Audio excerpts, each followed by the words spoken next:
Hello, lovely people, and welcome to the latest episode of the Finnovator. And today I'm pulling out an episode, which is a bit of an interview with a client that I had the opportunity to work with for a couple of years. Jason and Michael Chu are brothers. And do you know what? These two are some brothers that just got this weird getting on all the time thing going on. But the first time we started working together, I was literally at a conference down in, I think it was Melbourne. It might have been Adelaide, actually, and I was rushing and having a chat with them, and in between running out of battery power on my laptop, which was kind of weird.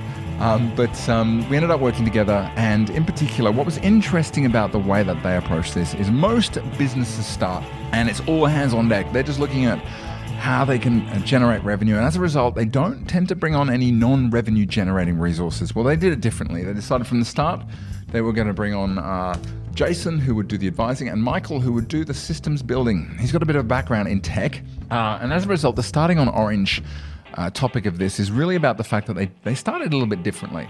In this session, we talk a lot about client engagement, and a big part of what I love to work with businesses on is how they approach their new client engagement process. You know, first contact, what that first phone call is, what a first appointment looks like, consultative selling, how to get a yes at the end, how to present it, all of that sort of stuff. And these guys are, I think, probably did more work during the time I was with them to perfect this than most other people I've met on the program, which makes it really, really interesting.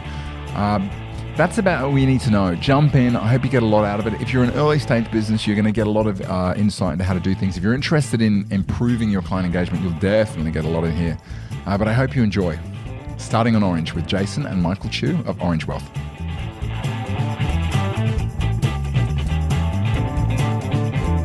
Today we're going to be talking to Jason and Michael. I'm pumped about this one. We've been working together, what is it, about, coming out for 2 years now? No, maybe a year and a half?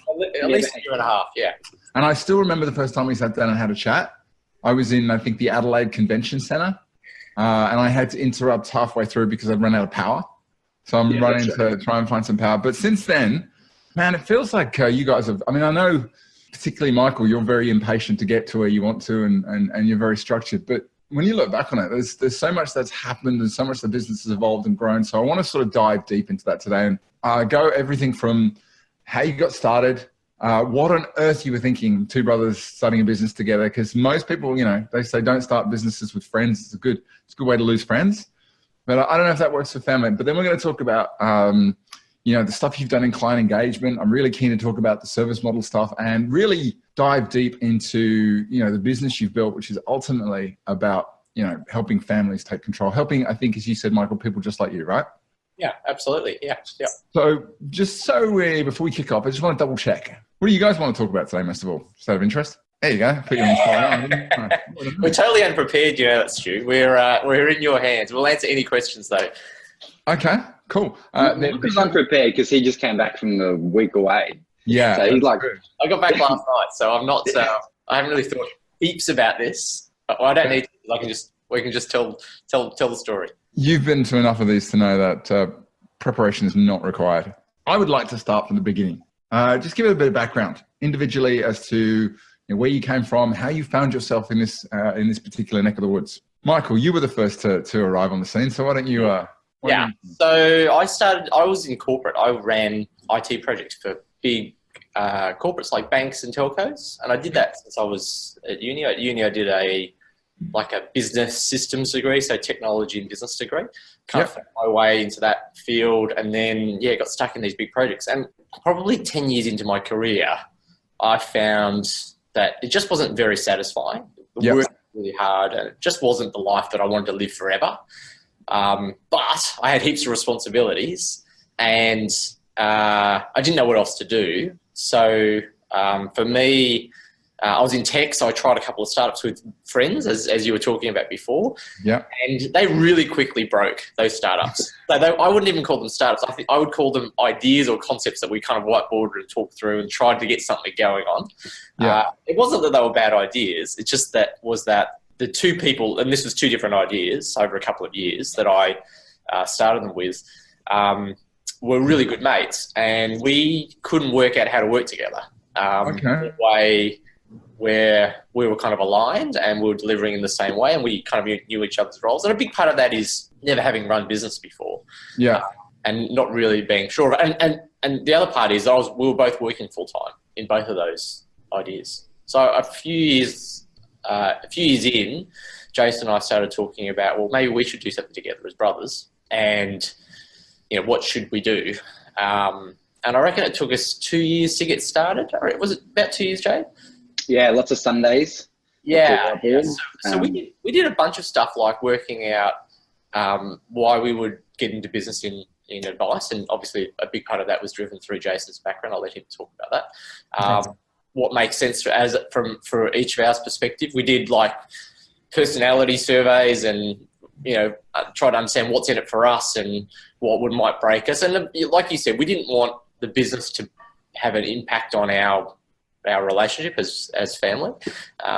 So we spent a long time being cautious of it. And I'd just been through this experience with a couple of friends who I'm still friends with, but kind of broke down at the time. So yeah, it took us a while.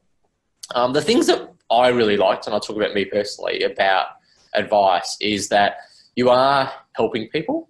So we get a real buzz out of people winning and making change in their lives resulting from the advice we give. Yep.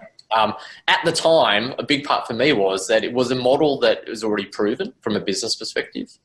So the startups that I ran were big risk, big reward type things. Yep. Shoot for the moon, and if you get there, you're going to be, the next Uber.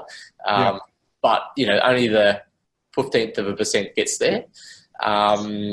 This was a proven model, and I did like that we could design it in a way that it integrated with our lives, and that was really important. It still is really, really important.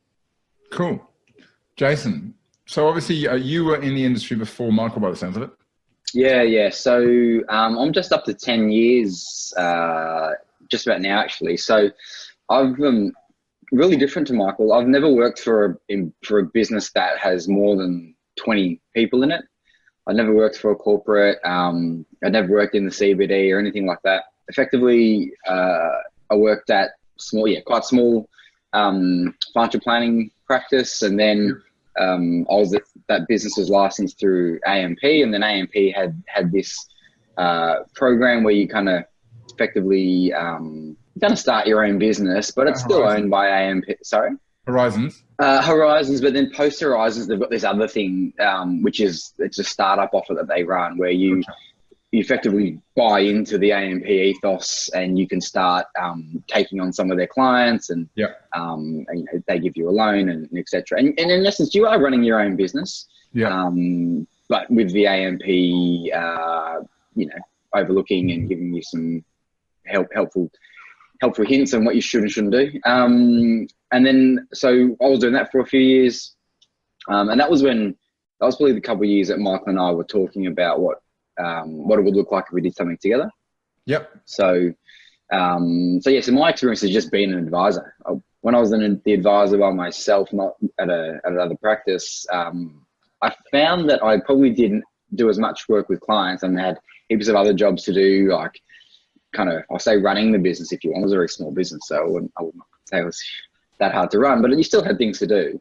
And think about marketing and think about process and all that stuff. And I actually wasn't doing the bit that I loved. I was barely seeing clients, well, comparatively to now, if you like, or what I was doing prior to having my own show. Yeah, I wasn't seeing as many clients. I was separating my time in other areas. I want to ask a quick question. If there's anybody out there who works potentially, maybe watching later, they do work for somebody, or alternatively, if you're a business owner and you've got employees who maybe haven't done the business thing, what are the shifts that you found yourself making, mindset, or that, when you made that shift from being an employee to being your gig? What's the main thing you need to get your head around to be, make it successful? So it's hard to answer, but there's a book called The E-Myth Revisited, which I'm sure heaps of people already read and everything, but it's so true. You can read the first half of it, and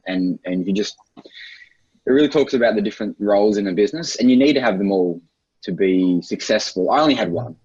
I could be the technician. I could do the advice. Yeah. And the other stuff is really, really important. And I said the one thing that I would say to anyone who's trying to start their own, it's really hard to learn all those different roles and do them all. In fact, it might be impossible to do, broadly speaking. So that was something that I found. I found that the thing that I'd done for 10 years or for 8 years at the time, whatever it was, I was still good at it. But the other things, so management and marketing and process, I had no experience in, and I wasn't good at it, and the business needed it. Fair enough. So let's talk about the start. You sounds like you went through a bit of sitting down, and you mentioned you did psychometric testing and all this stuff as brothers. Talk to me about that. That was really structured, right? So yeah, that's not. Most people go, yeah, we're brothers, we know each other. Let's just kick it off. You guys, You know me, I don't like to make mistakes, and you don't make mistakes in business. So, and we make heaps of them. Even though I don't like to make them, we make heaps of them. But when we were starting, and I'd already had a couple of rounds of, let's say, failing at other things. I didn't want it. I didn't want us to put our friendship under a lot of pressure.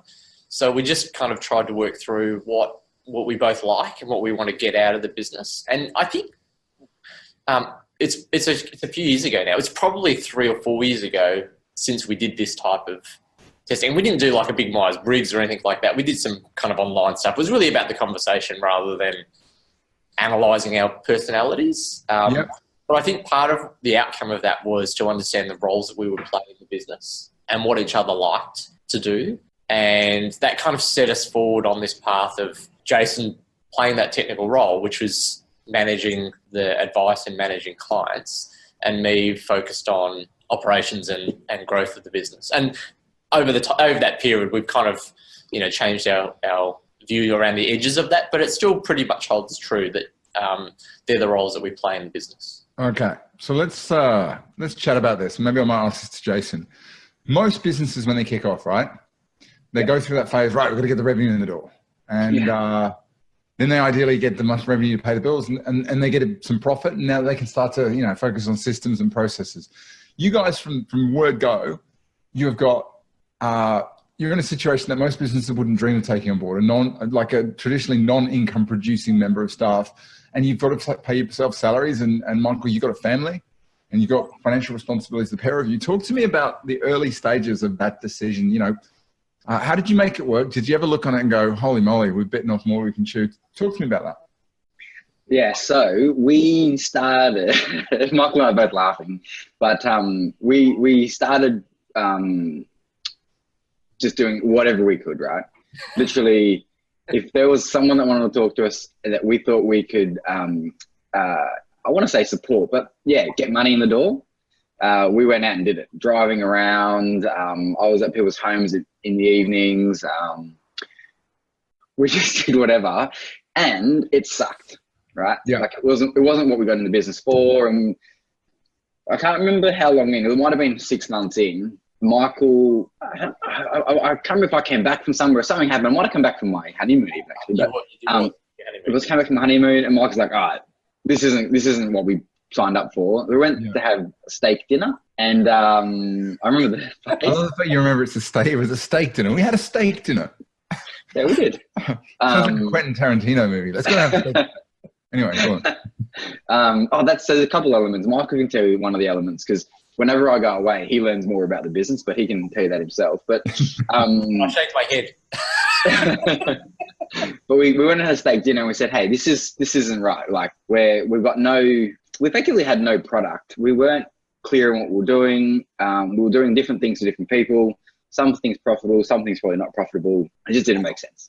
Right. So we decided that we were going to be really, really targeted, offer only one service to one specific group of people that are people like us, so young families. And we designed a one way of working with us. I'll get Michael to explain all the benefits of it, because he can explain how that supported the business and how we became really efficient because of it. There were some challenges with it too, right? So we couldn't provide advice to specific people because they had a transactional need that the business wasn't set up to provide. But it really gave us the chance to sign up really good clients, to really believe in the work we were doing at the time. And we have evolved from that now, but it still holds true pretty well that we offer broadly one way of working with us. Yeah. But yeah, it was a game changer. Okay. That steak dinner was a game changer. We were the total opposite of an efficient business. We were bespoke for everybody. probably, as Jason said, broadly unprofitable in the service that we offered. Because every time we spoke to a new client, we came up with something, a service for them that's brand new. And that hurt so badly. And I was like, how do we scale? Like, how do we do this over and over and over again? Yeah. So what we said is, let's just do one thing and do that one thing well to start with.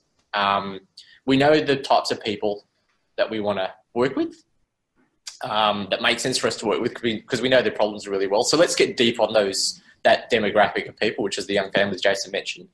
And let's have something that's designed so that when they come in, we had this kind of A4 folded brochure. Yeah. And when they came in, we put it, after we'd kind of gone through an initial process, we put it in front of them and said, these are the types of problems that we solve. This is the service that we offer you if you engage us. And this is how you would sign up. And broadly speaking, we had people who said, hey, that's all the problems I've got. Let's jump into it. I can't believe you know me so well.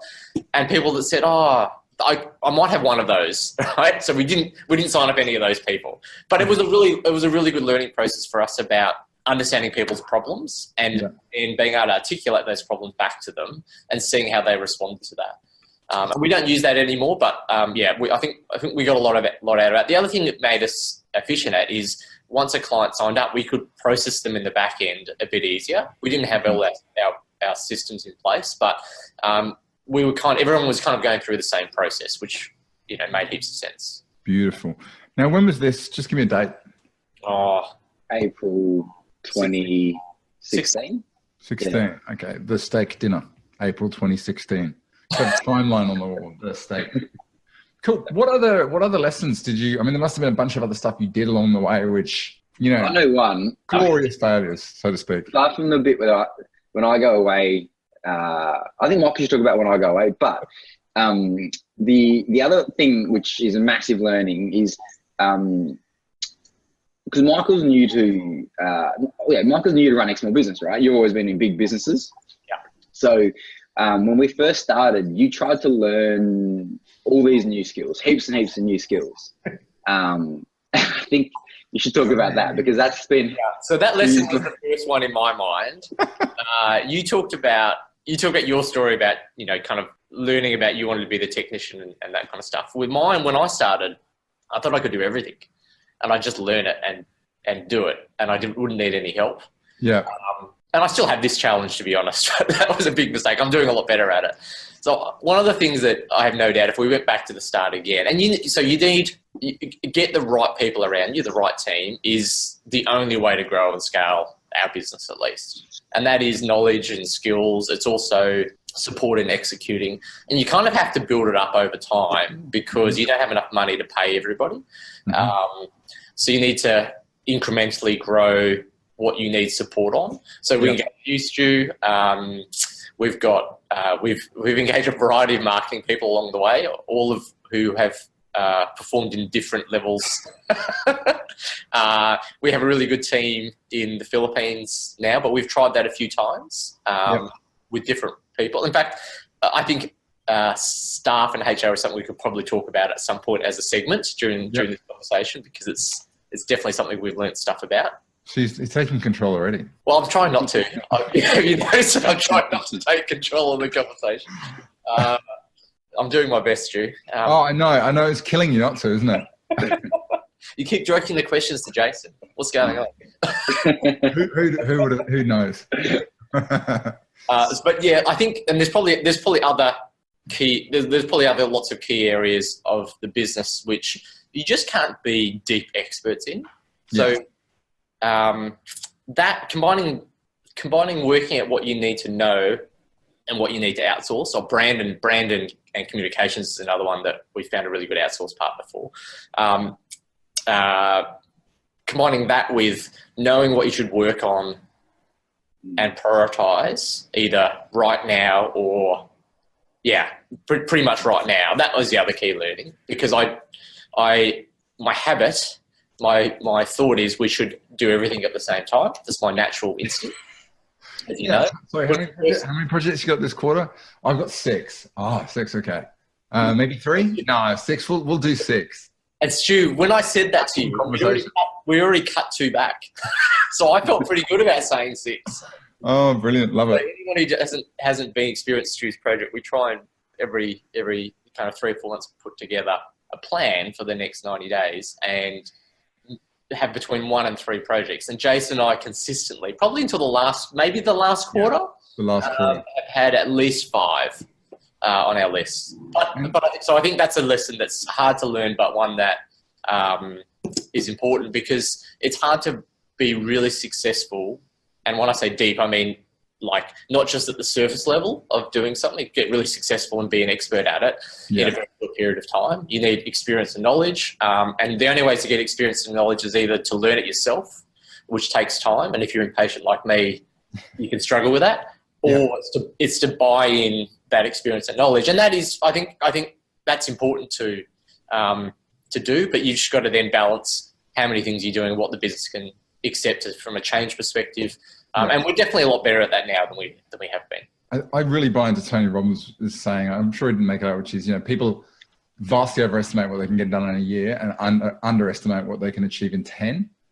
And I think the more complex your business gets, the more mature, the more people you get on board, the less you can take on board in terms of projects, because you literally, it's not just you jump on a bus and head off. You've got to get everyone on the bus and got everyone aligned and working together. So yeah, it's the only reason I've learned that through the years, because I'm the same. And we actually have a task template or a thread in Teamwork called Stu's R&D ideas. And the deal goes is I don't get to discuss a single idea with the team until it's sat on the R&D list for at least a week. And it's worked brilliantly because we just don't have these crazy free radical ideas floating around. So a good book, and I know you've read this one, Stu, on leadership, is one I'm reading at the moment by Jocko Willink, the Extreme Ownership. Especially if you're building a team of people, and this is definitely a lesson that I've learned. This is actually really important. I learned this at the start of the year. Mm-hmm. So the problem we had was a lot of the issues we had in the business were coming to me to solve, and what that meant was I became the bottleneck for solving problems, and the team was asking me for direction rather than solving them themselves. Yeah. So the mindset I had was, okay, well, I'm going to take on all the issues, and that became the leadership style that I had for the business, and just wasn't right. So as we've expanded the team, one of the things that I've needed to do was change to provide a lot more accountability to the team. And it's made a big difference in, I think, my happiness in the business. And Jason, you can probably talk for yourself, but we're getting more stuff done, which is kind of the most important thing. And I'm not carrying around stuff in my head. I get to ask people questions about how they're going with things, and I get to check in on things, and I get to coach and teach people things rather than having a huge laundry list of problems to solve and then never getting to them because I'm not the expert in all those things, and I have to learn it and fail at it and get experience and then succeed at some later point. So we're spreading the responsibility of improving the business across the team. And I think that's made a big difference. And it's extreme ownership you're talking about, right? Extreme ownership, yeah. I'm just bringing on John was asking you, if you ever get a chance to see Jocko Willink, I think he's 6'4", 200 million pounds, and he looks like a Navy SEAL. It's a good book. The audio book is excellent because as read by Jocko, and Jocko reads the book like this. You can imagine if you went to war, these would be the guys you would take with you because they're just hard asses. They're really hard. So it's like, it was a bloody day down in downtime Iraq. It's great. There's some audiobooks where you're just so happy that the author read it. Yeah. Like anything by Malcolm Gladwell, awesome. Neil Gaiman's another one who reads his own stuff. Russell Brand, awesome. But Jocko Willink, you're just sitting there going, that's awesome. Yeah. Malcolm Gladwell's podcast is really good too. It's totally off the wall. Malcolm Gladwell, literally don't listen to Malcolm Gladwell books when you're sleepy. Yeah. It will send you to sleep. He's just got such an amazing voice. Jason, I want to know, what have you learned, particularly when you decided to go deep on that niche, that family thing? I'd love to know, what have you learned about what works when engaging, marketing, the services you provide? Just give us a bit of an overview of, if anyone out there is targeting that market, what do they need to know that you've already found out? Cool. So I'll talk more about engaging marketing. I'm not going to always touch on too much. Okay. We're still learning. But engaging, look, we work, just to give context in case people don't know, we work with young families. Generally, they'll have children who are primary school age or younger. And the biggest change that we've made to our engagement process, which is also the best change that we've made, is really asking clients why they're sitting in front of us, why they want. So they might tell me their goals, which is, certain house or put kids in private school or whatever they are, which all sounds pretty obvious and great, but it's not enough. It's really, really not enough. So we really, really hone in on the why, and everyone's seen that Simon Sinek thing about why, but, so the number one thing for engaging for us is letting clients know that we understand their problems better than they do. Yeah. And then understanding really the reasons, so the emotional reasons, the emotional attachment as to why they want to renovate their home, or why they want to put their kids to a certain private school, or why they want to save more money, spend less, which is a big problem for most people. So that's probably the number one thing in our engagement. Having a process behind it is super important. So whenever we meet with people, it's always the exact same process. We have effectively 3 meetings as part of our onboarding process, and some video, some face-to-face, depending on what meets clients' needs. But it's all really processed, which means that every client gets the same thing, but also means that we don't cut corners and shortcut and what have you. But yeah, definitely understanding the emotional attachment to the goals people are trying to achieve is really important. And obviously trying to do it through marketing is important too, but it's just a journey we're still on.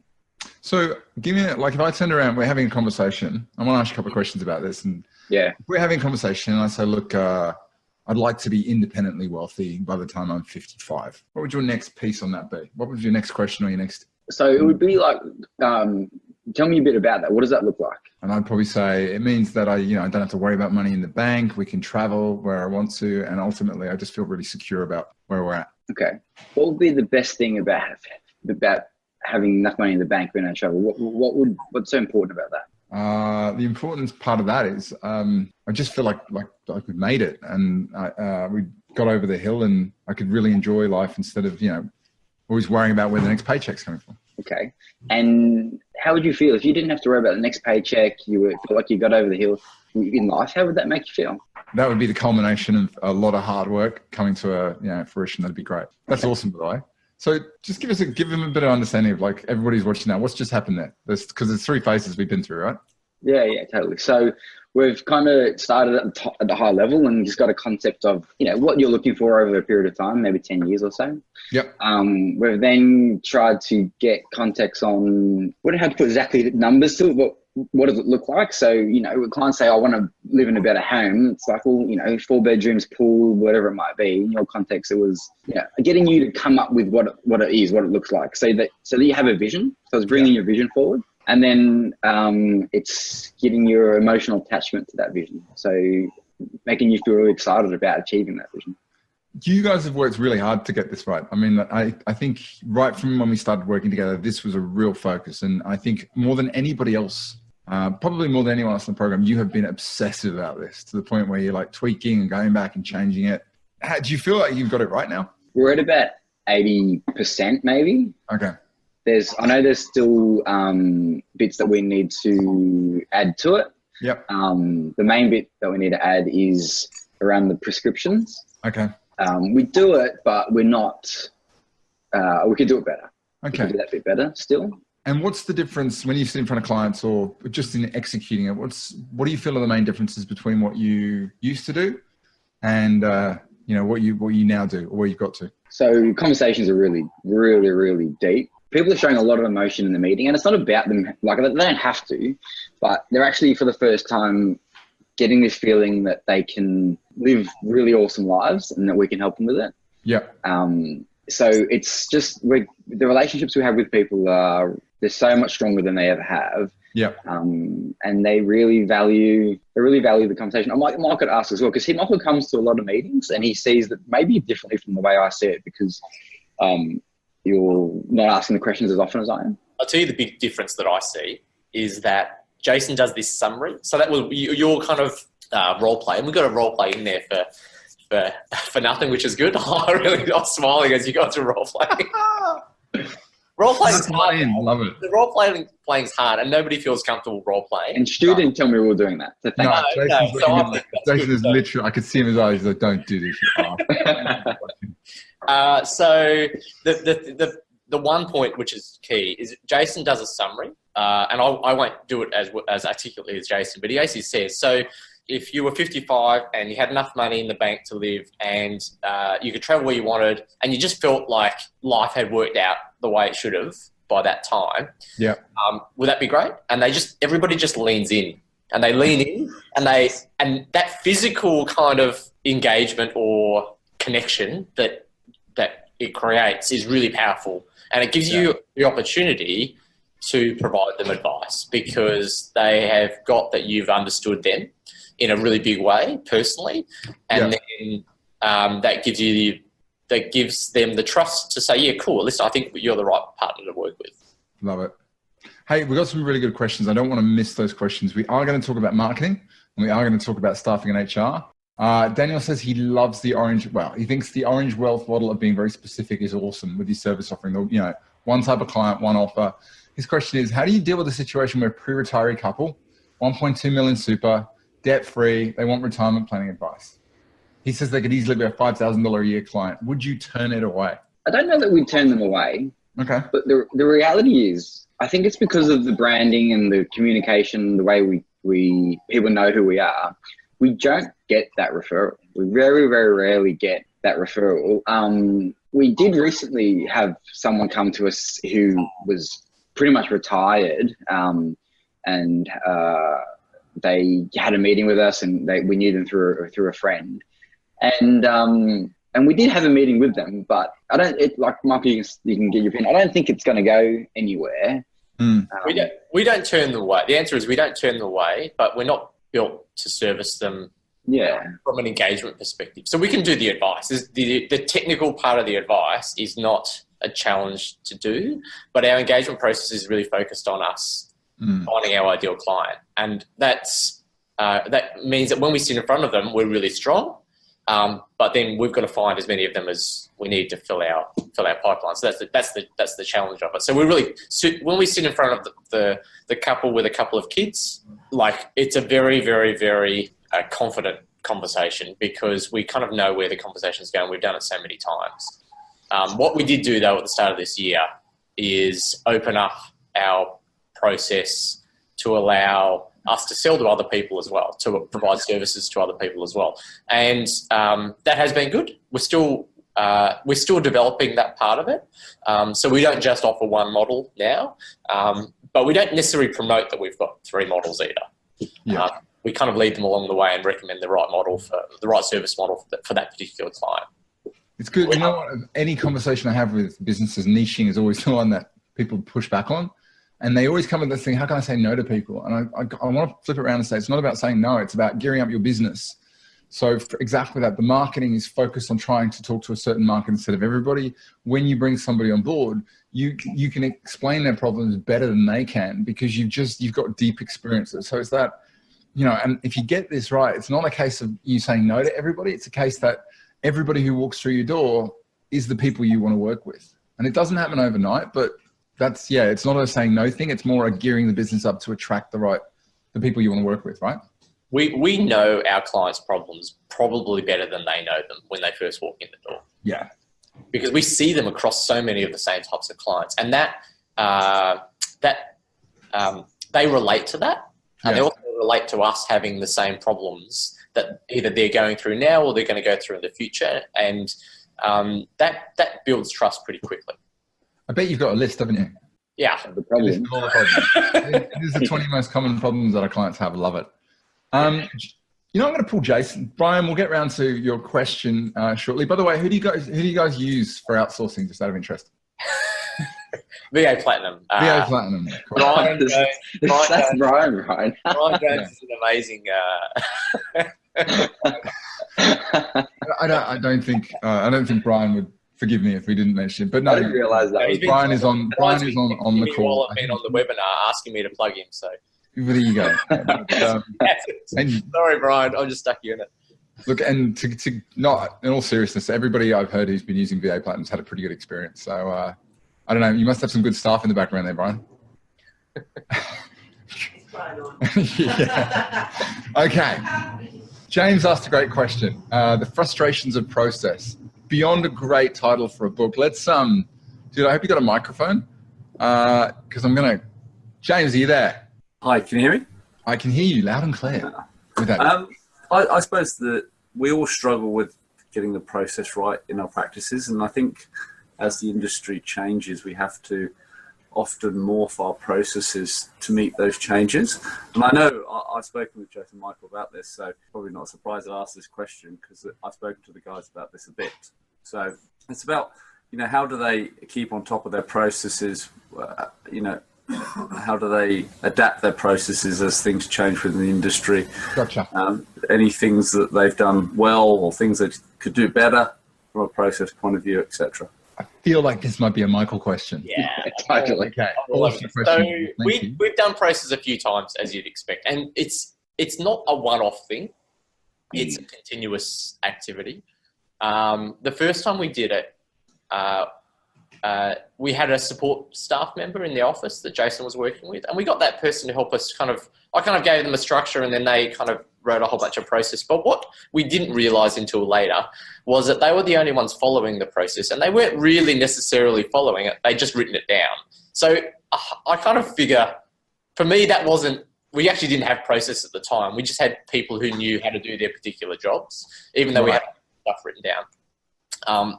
The big turning point was when we hired more than one person, where we had two people supporting Jason in the financial advice process. Yep. And they had different roles. So they were doing chunks of the process each rather than going from the start of maybe client engagement through to, a piece of advice being created. Yep. Everything broke. And Stu, I think you've got some stats on or numbers on when you add staff to the business, how things break. Well, for us at 3 people, Jason and 2 support people, it all broke. And the outcome of that was that we let our response times were really slow, and the quality was poor as well. Plus, at that time, we had a whole rush of new clients come in. Yep. So we felt pretty crap about the whole thing. So we kind of started. Jay, would you say we started again with the process at that point? Yeah, definitely. James, we brought in the whole. One thing that we designed was a process about creating processes, and then because the other thing is people built their own processes, but because they were so different, still. Yeah. So I think we put in a framework, and then we taught the framework. This is at the same time that I was changing my mindset around giving accountability to people too. So it all kind of culminated at the same point. We had some frustrations in the business because we weren't living up to our standard of service or the quality that we wanted to provide people, our clients. And we had new staff on board. And I needed to give stuff off my list to other people so that we could grow the business in a scalable way. So we built a framework, which was, you helped us with that framework. Then we recorded it using the new systems that we wanted to put in place. So we've got Guru as our kind of knowledge repository. Yeah. So we use Guru, and we recorded videos on Use Loom as well. I've got to, by the way, sorry to interrupt. If anyone's using Guru, double check the pricing, because I went to look at how much it costs now, and I think they're at about $380 a month. I kid you not. There's a legacy pricing in there, but I've started doing a bit of research, and I found a Guru alternative called Zuzu, zuzu.ai. Reached out. It was free. So I signed up. I'm like, okay, I'm not putting all my stuff into a free thing. Anyway, I made contact with the guy who built it. There's a guy called Jay Kumar out of India. Lovely chap, having a chat. He's sort of, we're doing a bit of work together, but love you to check it out. Anybody who's on the call and they're, using Guru or whatever, it looks like a really good Guru alternative, and it's free at the moment. Yeah, we're definitely legacy pricing. We're definitely. Definitely keep an eye on that. $100 a user a month. It's 380 is crazy. Yeah, it's nuts. Yeah, we wouldn't be on it. We wouldn't be on it for that. Pam, Suite Process is a good one. There's a few of them. Suite Process. There's Guru, Zuzu. Use Suite Process. It's good, but the big problem I have with Suite Process, I don't know what you guys think about this. It sits outside your daily workstation, so you literally have to open a different site. Whereas with Guru and Zuzu, it's actually a good Chrome extension. So Guru, I think Guru is working well for us now. We implemented it twice as well. The first time we implemented it, we didn't use it. And now I think we've had a mental shift to making the team accountable for cards that they execute on.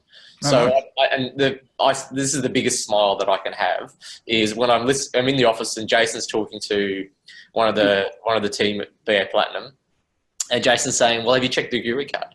What does the Guru card say? Well, let's go through it. Let's update it." I'm like, "Oh my god, this is great!"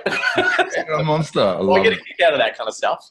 It's more because I'm not the best at the process. It's great. The one thing I love about plugging Zuzu, you can actually staff can actually ask a question through Zuzu, and I can write the answer, and it gets added as a card. So you can do that in Guru. Going on, but. So what was James' question? I don't know what you... I kind of feel like we've gone off track for James. We have totally gone off track, yeah. So you need to bring me back because I can't remember. Because ZUZU.ai. In the interest of not upsetting Michael's sense of order any further, let's talk about staffing and HR. Okay. James, sorry if I haven't answered your question. Yeah, let's talk about, you guys have been through a few iterations. Eventually you've settled on BA Platinum. Plug that one again. But yeah, talk to me about what you've learned about staffing, HR, what's good, what's not good, what doesn't work. Jay, why don't you start, Jay, and then I'll jump in. Yeah, cool. Okay. I mean, we've kind of gone through heaps of different options. We've had people in the office. Now we have effectively 5 people, if you like, that are all outside of our office. So Michael and I sit together and the rest of the team's remote, virtual. I think it's been a big learning. The one thing that I'll come back to, which is, Michael and I say this all the time at the moment, we're the most happy we've been with our team, or most confident in our team as it is today compared to it has been in the past. But I think it's documenting processes, allowing the team to take ownership. So as opposed to the team just doing tasks, actually taking ownership, trying to build their own area and make it more efficient. I think that's really, really been helpful. Yeah. Jay, what were the problems that you found with some of the first rounds of going overseas or remote with staff? So training was super hard. Yeah, training. So getting people up to speed in the way that we work is really, really hard. Yeah. Some of the things which I didn't expect to go so wrong were things like quality. So attention to detail and quality. We found a lot of problems in that space. Definitely prioritizing. So we all, regardless of what job we have within any business, most of us have more jobs to do in a day than we can fit in. And it's so different for our team. So a huge thing is for the team to know what is the priority to work on versus what's not. And that communication's really important. So we actually, these days we do it every day. What's the priority for the day? And we do it every week as well, but every day we kind of get a bit of a glimpse of it. So that were the challenges, definitely. Me expecting people to have things done, and especially expectations. Okay. Expectations is a huge one. I think often there's a feeling that Jason could get it done faster if he just did it himself, that feeling is the worst feeling because you don't feel like you're getting ahead with it. You feel like you're failing at setting up this team. We basically set up the team from scratch again this year, right? Yeah, definitely. We had our first staff member moved to Japan in November last year. And then we had someone in the Philippines that wasn't working out, so she moved on in January. We had another lady start with us in January in the office. Yep. She moved on for personal reasons a few months ago while we've been setting up this team with Brian in the Philippines. And we actually had a team member leave quite recently as well. So we've churned through lots of different people. Actually, I remember some advice that someone told Jason and I before we had hired our first staff member. He's got a team of 50 people, so he's a big financial advice business. What's his name? Paul. Anyway, doesn't matter. Paul Kearney. Paul Kearney, I think. Yeah. He said, whatever you do, your first hires, you'll always you won't make the right decision with your first hires. We're probably on to our 5th or 6th, and we're still learning heaps of stuff. I think when you first hire people, there's a certain naivety around it. It's like, oh, everything's going to be fine. And I think as you go on, you make a couple of mistakes, and you realize, okay, you look at it with fresh eyes. And I think when you do get someone great and you can recognize their potential and you can see that they care as much about the business, it makes it that much sweeter. Yeah. So I think our attitude towards hiring now is about being able to take on some responsibility for parts of our business. Yeah. And for being able to improve parts of our business within their role in an ongoing way. Yeah. We have, a couple of things we do to help with that. We have a monthly retrospective where we, all of the team members sit down and we just go through what's working well, what's not working well, what puzzles us and what needs to be improved. And the thing that drives is the next month's worth of, what project should we work on as a team to improve things? Because the team knows the problems. They feel it every day. And if you get 2 months in a row with the same thing, then, I feel like I'm not doing the right job because I'm not helping push through it. So there's a whole bunch of kind of tools or techniques that we've kind of come across along the way that help us improve communication, prioritization, the process and quality stuff. There's heaps of checklists in the business now that never used to be there. Yeah. We love checklists. It's great. Whenever I see people going through checklists, I'm like, this is excellent. You just got to, I don't think you can listen to a conversation like this and just start putting stuff in. You've got to feel some of the pains to understand what your problems are to then go about solving them. At least that was our experience. One of the things that we say is the quicker we feel like, effectively, the quicker we try stuff, fail stuff, the quicker we're going to be successful with it. So you got to get in there, feel the pain, then come out the other end. Yeah. It's like experiment a lot, experiment cheaply, and don't fall in love with your own ideas. Yeah. I think, what is this? Stephen King has this thing about kill your darlings. It's like wherever possible, just kill them because while you think it's a good idea, if the data or the actual reality of it is not showing up, then you need to be willing to sacrifice them. The thing that hurts us the most is when we feel like we've let a client down, even if the client doesn't necessarily feel that way. That gives us the biggest emotional feeling, but it also spurs the deepest thinking about how to solve it. There's a couple of questions I definitely want to ask. Can we talk a bit about is it worth touching on the little phone campaign you did recently? Oh, this is ring around. Yeah, when we sat down and had that conversation, and you were. Yeah. Sure. Yeah, happy to talk about that. I think you got on the blower, and you were like, you know what? We feel like we're letting clients down. Yeah. I feel like we're just not delivering on a promise. And I listened to it, and I was like, okay, fine. Let's sit down. I'm happy to work with you guys and revise this offer and all the rest of it. But first, we should probably just double check as to whether that's actually a thing or whether it's just inside your head, right? And I think Jason was like, what do you mean? I said, well, let's just choose, I think 10 or 15 of these people that you feel you're letting down and give them a call and ask some questions. Do you want to pick it up here? Yeah, for sure. So we had we thought that clients' expectations were, actually we didn't know the client's expectations. So as part of our engagement process, we weren't initially anyway, this is clients we signed up probably 18 months ago, etc.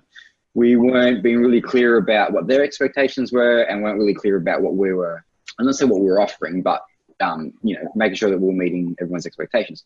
So for a while there, I was like, well, if I don't know their expectations, I just feel like I'm not meeting them. I feel like we're letting clients down. So that was an assumption. And Stu's thought was, well, let's just go and ask them. Easier. So, so I did. I called a bunch of clients and asked them, how they're going. I said, what's working well, what's not working? Is there anything else we could do for you that we're not? Most clients either said, hey, I really want to come see you and have come in and we've done new advice for, or have said, hey, look, it's really on us. We've been so busy. We apologize for not engaging you as much as we said we would. So my assumption was wrong. Broadly speaking, my assumption was wrong. There are some clients that we probably weren't engaging as much and they weren't engaged with us as much. And that's probably because of different reasons, which is cool. That's part of it. I think that's a natural attrition that's going to be there.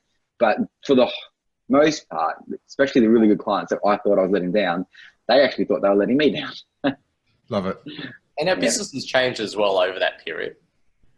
So clients that we see today, their expectation of the service they get from us is different to clients we saw 18 months ago and signed up. Because we've worked a lot on improving the service that we provide, and part of that is telling people about that when they first come in to see us. But we may not have gone back and had that conversation with some of the clients who signed up early on. So that's part of our kind of communication process we need to work through as well. And that's, I think, where you're at now. You're going back and transitioning the old world clients, which are still very, the advice that you gave them back then is still very, still great. But I think you guys are so confident in the way you do it now that it's like, you know what, we need to bring them across. And it's actually about the service. It's not about the specifics of the advice. It's about the service we offer and supporting them through making decisions and a whole bunch of other stuff. And some of them probably just don't know how much they can or should engage with us. So yeah, I think I'm kind of excited about re-engaging with some of those clients in a deep way. That's good. Stu, you've got the saying. I can't remember off the top of my head, so I'll put you on the spot for you to remember your own saying. Go on. But the one about if clients don't see a future. Yeah, clients. That's not mine. It's actually it's Taki Moore. He said it. I was in a workshop and he said, "What you have to understand about retention is this simple thing: clients will leave you when they run out of future." And this is particularly important for businesses that service Gen X and Gen Y. And you do a bunch of work, maybe you sort the cash flow out and that looks okay, or you get the insurance in place. And if you're not spotting that point where they're feeling like full or, oh, we're done, and you're not actively engaging going, so you're at this stage and there's this stage. And if we get this right, we get to go on that stage. In other words, now we're at a stage where we can start to use some of that capital and reinvest and start to build up a portfolio and ride. If you don't sort of paint a picture of what's ahead, they don't see it. And so one of the communication pieces, particularly with businesses like yours, is you've got to be constantly thinking about what's the next level ahead for my clients, what's the next step, and what's the next step if you want to retain them long term. Yeah, that was a really long-winded way of saying what you wanted me to say, right? I thought you were going to say 5 words. 3 more questions that I want to ask. The first one, John Mansara asked. I feel like this is a bit of self-promotion, so I'm going to hit record. But he wants to know, I think we know where they were. How has what we've worked on helped you guys to gain traction, efficiencies? Presumptuously, I'm assuming it has. But anyway, I'll hand it over to you. So we talk about the sales. Yeah. So Michael's probably got different benefit out of the working with you and the team. And I say the team because it actually includes all the businesses in the program. My one's definitely the sales engagement. So that little role play we did before. Yeah, I put a lot. So you give us a framework to work within, and you have all of the online modules, right? And you and I have done one-on-ones. We've done role plays together. You come to the office and done role plays with me, Stu, right? So we really worked on getting this to where it is. But our sales engagement process for a new client is, I'm going to say we're at 80%, but at 80%, it's amazing. I love it. I think it's excellent. And every time a client comes in that is within anywhere close to our ideal client, I know that they're going to be clients for a long, long time. And that has come out of, yes, your coaching and the role plays that we do, but it's also come off the modules and all of the pre-work that you've done so that, I could get in there, learn it, tweak it to our business. So our sales engagement process is awesome. And it's definitely because of the work we've done with your business. So. Thanks, man. So for me, there's probably heaps, right? But I'll give a couple. I love the catch-ups with everybody. I love hearing everybody's stories. I learn heaps from someone who's not been in the industry my whole career. I learn heaps from talking with the rest of the crew and understanding what they're working on or what they're going through or where they've been. It's like, I reckon 50% of the value I get is from that because their insights, it's like this conversation, their insights into things that you could do differently. And then the other thing, I know there's lots of modules and I won't talk about any specific ones, but is that it shortcuts me getting to the outcome that I need. So when we started and when we were kind of in the early stages, I would do a whole bunch of research about a topic. I would skim the surface and I would jump online and read lots of articles and try and learn about it. And then I would speak to somebody else and do the same research on a different topic. And I would do it over and over and over again. I would never get deep on anything. I'd never get anything done. Yep. So I really like having someone to tell me to prioritize and to say 6 is too many, we should do 3. And I think we're kind of we're in agreement now. Yep. A year and a half in. But then also a shortcut, giving me a pattern or a shortcut or a framework from getting to the idea or the topic that I want to deliver on to actually starting to execute it. That's really key.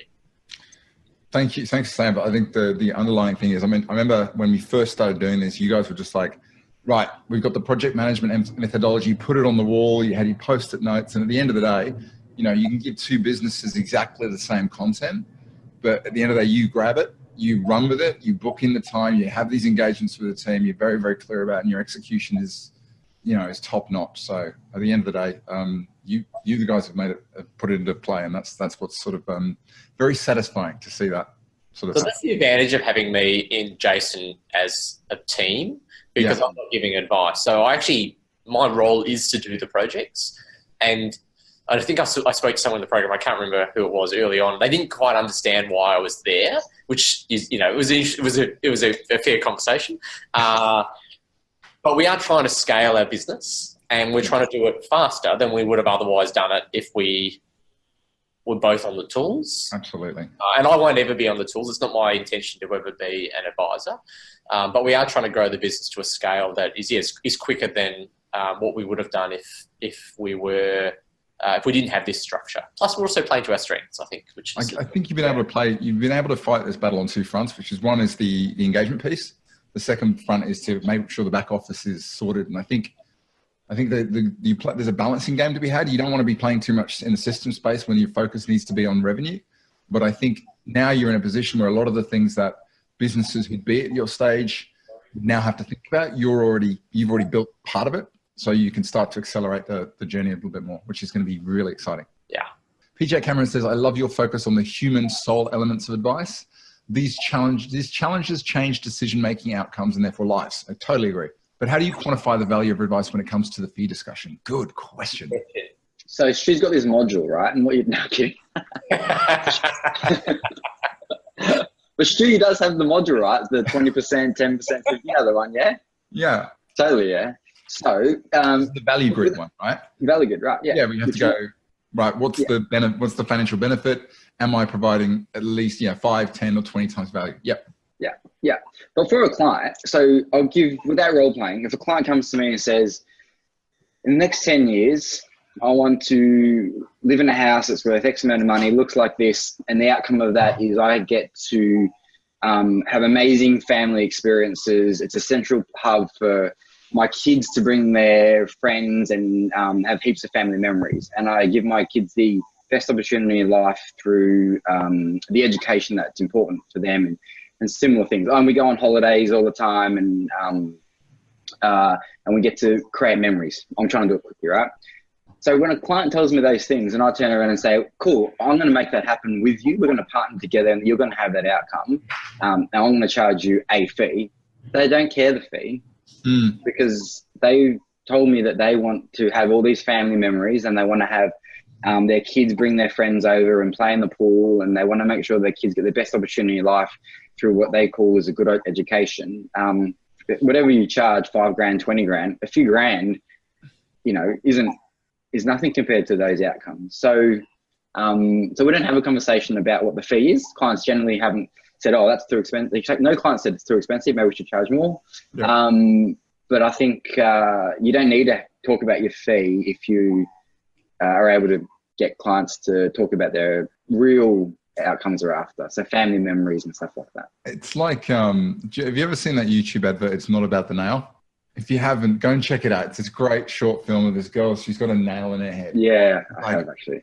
Can't work it out what the heck. It's just an achy feeling. He goes, well, you've got a nail in your head. And she goes, it's just like you're always trying to solve my problems. But I guess the point is people don't come to advise, they don't really, they don't want to roll their super over and they don't necessarily want to bookkeep, but they want the deeper stage benefits of that. And when you can, I think when you can connect with that and say, well, this isn't actually about the super, this is about this thing you want to do and the outcome you want and taking charge and acting like an adult and working towards these things. Yeah. Different proposition, different fee sensitivity equation. I think there's one thing, Michael, give me 1 sec, but if they don't have a vision, Stu, we're talking about this, right, as well. Yeah. If they haven't got a vision, they can't design the emotion and find the emotional attachments to things. Yeah. That we can't partner with them. Doesn't work. So no vision, no plan. Yeah. Love it. Okay. A couple of process things as well. So one is we test the fee with them in the first meeting, but we don't confirm it. So we give them a range. At that point, if they're not happy to pay for advice, they'll just say, we'll think about it. right? So that's their opt-out. At the end of the first conversation, we give them a range of fee. And we will say whereabouts we think it is, but we'll come back and confirm once we've done some work. Great. There was another point, but I've lost it. But I think that's a good way to kind of pre-commit them to what the fee is that's coming. And pacing's a big thing too. Pacing, yeah. The other one is that we try and solve their number one problem. Yeah. So there's value in solving their number one problem. And if they think they're going to get an outcome on the reason that they came to see us, then the outcome is what they're looking for. And they tend to be really time poor people that we work with. So they can't go and do a lot of work. They're not going to go and see lots of different advisors to try and work out what the difference between fees are. If they think it's reasonable for what their problem is they're solving, they'll go for it. And what is your range? You mind sharing? I'll share it, and you'll love this because the way I share it. It is between $7,000 and $3,500. Perfect. Okay, good. And everyone always asks, why do you put the big number first? And if anyone wants to know that, you can ask Jason. He'll tell you. Last question, which is a doozy, given what we've just spoken about from Brian from VA Platinum. Their vision. What's your vision for yourselves 5 years from now? Where do you want the business to be? Where do you want to be? Okay, cool. So we've done this a couple of times, sitting in Stu's program on different tables, and we always say the exact same thing, which is really good. But we want a business that has something around, and we always put this bid in. As we grow, we may change this to be bigger numbers or whatever. But we generally want something around a business that supports 5 planners. Yep. Working with somewhere around 100 or so clients each, ongoing, and enough a team that's going to allow for that. Which we're not sure exactly how many people in the team you would need on top of the 5 planners and what have you. That's kind of the numbers, what they might look like from the people point of view. One of the things that we all talk about in the business, or all in the program talk about, is having a business that you could step away for, say, 2 months and the business would continue to run. Yep. So all processed, etc. And then on top of that, which is probably almost more important, and Mike and I try to do this regularly on a Friday, but we want a business that's really fun to be in. We want to be able to, be really enjoying what we're doing. We don't want to be, really stressed about things, and there are stresses, but we're not trying to create something that is, for lack of a better word, is really painful to be growing. We want to be having a cracking good time, and helping clients out along the way. Love it. Okay. One final question. Why on earth did you call it Orange Wealth? I thought you would ask this question early. No, I was keeping that one for the end. Look, I'll tell you the true story. It started with Jason's previous business was called Peak Financial Advisors. Yep. Shit name. It's a really shit name. It's too long, and he had to spell it whenever he was giving his email out. So we had a few rules. Had to be short, had to be memorable, and we didn't want it to be the stuffy stereotype of financial advice businesses. And easy to spell. Yeah. Wall Street Capital Partners is out then. Yeah, that's right. No, do you know what's out? A Dure. Dure's out. And that's all we have time for. So we tried to find something fresh that could mean different things to different people. And, when we started the business, we didn't know our assumptions about the business have totally changed through the last 3 years. So the name has been pretty good for us and we really love it. But it does feel fresh and it's different, and it's younger than what we think the stereotype of the industry is, and it can grow with us, which is cool. Love it. And as Kelly says, makes the point, let's hope you never have to do a jingle that rhymes. Oh, yeah. Because you are staffed and nothing rhymes with orange. Nothing rhymes with orange, yeah. Although, yeah. Kelly, I'll tell you, there is a mountain in Wales near where I used to live called the Blorange. That's my understanding, the only thing that rhymes, but obviously that's Welsh, so it doesn't count. Glenn says they're real focused on the target market following process. Do you have an orange-coloured foyer?